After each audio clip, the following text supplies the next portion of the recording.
What's up, everybody? This is Sancho West, and here we are. Last of Us Part 2 Remaster for the PlayStation 5, and it is no surprise, and to at least us faction fans, that there is no true factions, but what there is a roguelike survival mode called No Return. Now, there is some information about this. You have the ability to play with a variety of characters. When I think about this is, I don't know if y'all remember mercenary mode from the Resident Evil series, and it feels like definitely a kind of like an evolution of Uncharted Survival.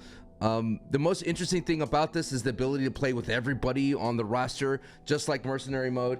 And I feel that for me, as someone who is your, I guess, Last of Us factions guy on YouTube, is when it comes down to it, the silver lining in it all is that we have the ability to at least to play with the combat system of it all. Like, we get to play probably what I think is the best parts of Last of Us Part 2. Yes, the story's great and all those kinds of things, but as a video game mechanically, the best parts for me was the close encounters, was the ability to navigate a semi-open sandbox type of scenario and just take out as enemies as possible, chain combos, things of that sort, being able to use melee, block, counter into like a bottle, all those kinds of things.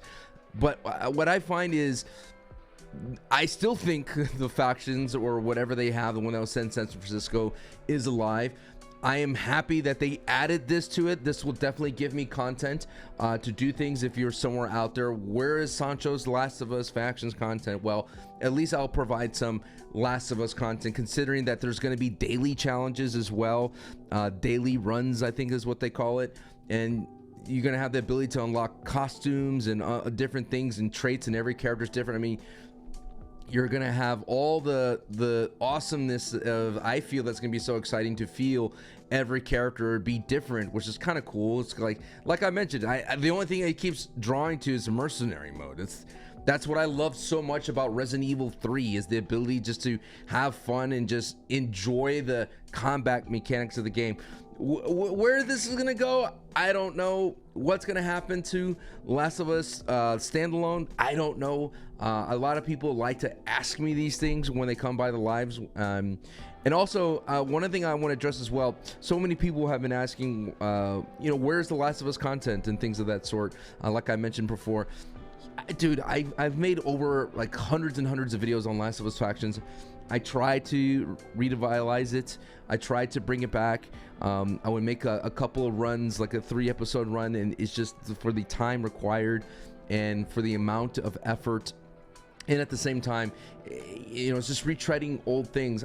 I'm not quite sure if I can make more on Last of Us factions, but what I do know is I could definitely make content on this and definitely plan on tips and tricks and things of that sort. I feel like my Uncharted series was very successful, and I thought that did very well when I did the Survivor tips and tricks and things of that sort. I am hopefully this goes well and this mode is liked. Maybe this is them testing the waters to see if what they have planned for bigger things would work. One of the most fascinating things that I remember way back in the day in the Last of Us faction, this is the last things I'll leave you with, is they were very, very, very, very protective of their characters, of Ellie and Joel. They did not want Ellie and Joel to be in factions at all, from what I remembered, and that's why they have the Fireflies and the Hunters. So it's interesting for them to be able to play this mode, which, if you looked in the trailer, there is no Ellie and Joel.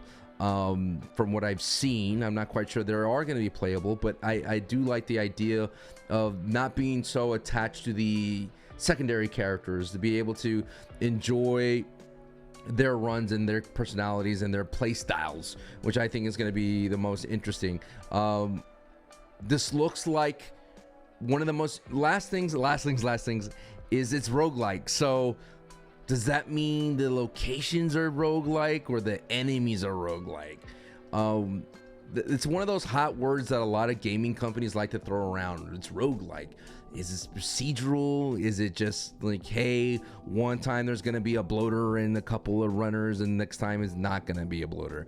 What we do know is that every run, so to speak, ends with a boss encounter. So Well, it'd be interesting to see that. Does that include the Rat King and all those kind of things?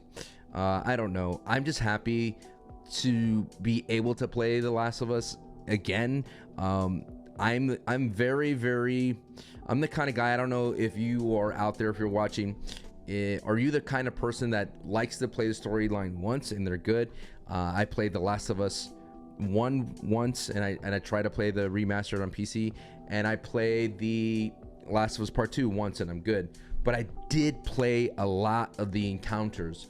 I'd sped run a lot of the Last of Us Part 2 encounters because the combat was so fun. So that's where I'm at with this. Let me know in the comments down below what you think about this announcement. Do you think Factions 2 is coming? You think the standalone is done? I know there was reports that they kind of put things to next year for a lot of the games as a service, and who knows if Last of Us Factions 2 will remain as a games as a service. Who knows? Comment down below. Subscribe for more. I'll see y'all around the next one. Thank you for having me.